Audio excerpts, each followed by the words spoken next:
Hi, everybody. Tonight we're going to be talking about gamification of formative assessment tools. Now, you guys may have heard of gamification. It's a spin-off of game-based learning, and we're going to talk about it in terms of why it's valuable for assessment. So, gamification in the classroom. When we're talking about gamification, we're talking about a type of game-based learning. And so, in general, game-based learning is really popular among educators for several different reasons. It's effective for learning. It's been proven to improve engagement of students. It promotes proactive classroom management instead of reactive classroom management. It also promotes appropriate pro-social behavior among classes, among students. And it can be used as a way to assess student performance. So let's talk a little bit more in the specifics between game-based learning and gamification. So both exist on a spectrum, right? Game-based learning is when games are used for educational purposes. So anytime you play a game, even if it's a game like chess, you're implementing game-based learning in your classroom. Now, gamification is when you take normal classroom activities and you turn them into a game. So for instance, if a unit on physical science, right? Instead of just having assignments that are due for points and having assessments that are also due for points, you could turn this into a game. You could turn this into a quest. And so gamification takes game-based learning to the next level and turns every aspect of the learning process into a game. So progressing through a unit may look more like a quest where completing certain assignments awards you certain awards or levels, and you are trying to level up and complete a quest. So, why is gamification of formative assessments important and useful? And why should you think about implementing it in your classroom? Well, in general, students tend to be more engaged with games than other forms of learning or assessment. And students have been proven with research to show better focus and improved motivation while playing games. We all know how addictive games can be and how hard it can be to get a child to stop playing a game. So, games in general are inherently assessment based endeavors. Every single game that you've ever played is trying to teach you some skill and then assessing your ability to express that skill. And of course, there are several apps now, given all the digital online learning we've been doing lately. There's several apps and online tools available for gamification of learning. Some examples would be like Canoodle or Kahoot or Flipgrid. And the one that we're going to talk more in depth about tonight is playfactile.com. So here's how to build your own playfactile.com game. All right, everybody. Tonight, I'm going to be showing you guys how to make your own game, which you can use as a formative assessment for your students on playfactile.com. So let's jump right into it. First, you'll need to go to playfactile.com and create your own account. This is free when you start. And there's some certain things that you get for free with the introductory service. You can create up to 3 games. There's some limitations on how many players can be playing the game at once. There's some limitations on the functions because when you go pro, as you can see here, you get all kinds of other features. But I'm going to show you the basics. Now, if you were just starting out, you would have created your own account and you would come to a page like this where you wouldn't have any games created. Now, under the free account, you're allowed to create 3 games for free.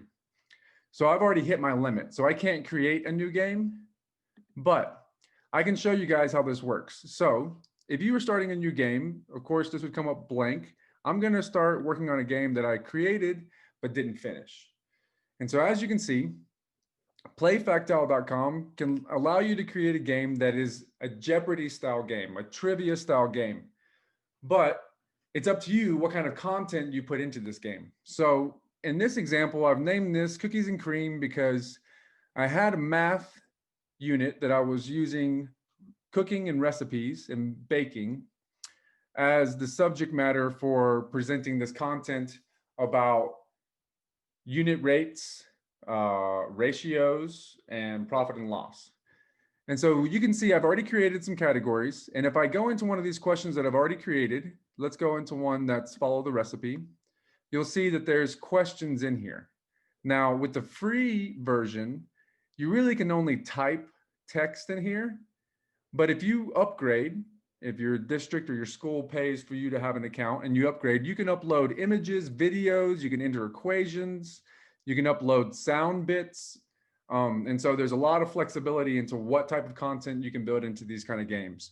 But for this scenario, I was just working on word problems. The group that I was working with was a group of sixth graders, and one of their math standards was being able to read and interpret word problems.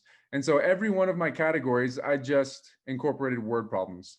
So this is an example. You type in your question, you type in your answer, and then you can navigate around on your game board using these arrows, or you can just come over here and click on the next one you want to work on, right? This was follow the recipe for 100. This question would be easier than the question follow the recipe for 500, right? This would be a more difficult question worth more points. So moving on, it's super intuitive. If I wanted to create a new category, I would just start typing in here and I could say, you know, don't burn the toast. And then maybe I would have some questions that would have to do with calculating cook times, right? I could look at the cook rate of certain recipes and things like that. I type in some kind of question, I type in some kind of answer for the students to see when they're playing the game. And then I'd move on to the next one. I could use the down arrow to go to the next category. You can see don't burn the toast for 200. All right, so let's move on. Let's see what the students actually see, okay? So when they go to play these games, they'll have a link. And so you can build this link into a Google Classroom assignment. You can build this link into Canvas, or you can have it preloaded on a computer that's set up at a game station, right? So if I click play now, you can see that it gives me the option of playing with a certain number of teams. Since I have the free version, I think I can't play with more than 4 teams. I'm not sure. Again, with the free version, you don't have the option to use this buzzer mode. But if you pay for the upgrade, you can have buzzers, just like players on Jeopardy can buzz in to answer. So we're going to select no because we're playing with the free version. Students love to waste time here picking out their characters because there are a million different characters they can choose from. But quickly, to show how this works, I'll just pick 4 characters, right? They're explaining how to play. It goes through a short tutorial about how to play. You assign points depending on who gets questions right and wrong.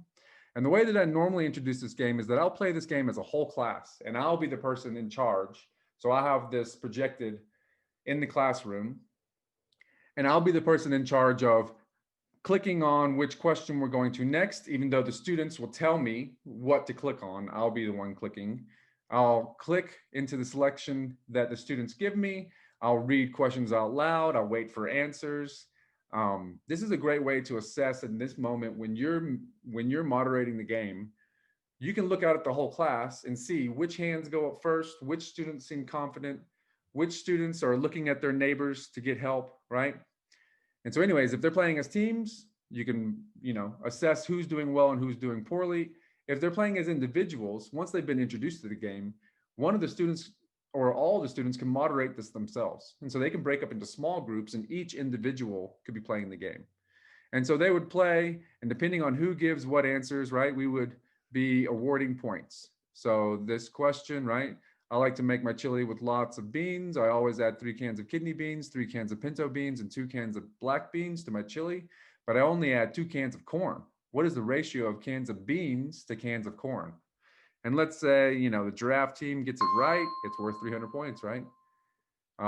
SEAL team also got it right, right? So you can always award more points, right? Manually. Giraffe team got it right first, but SEAL team also got it right. Crab team got it after figuring it out for a moment. I can add more points. So super intuitive, really fun for the students. It gets everybody engaged, and it's an easy way for you as a teacher to see which students need more support, what concepts is everyone lost on, and you can moderate your teaching for the next unit or use this as a summative or a formative assessment before the summative assessment so that you can tailor your teaching to what your students need. I hope this was helpful. Have a good night.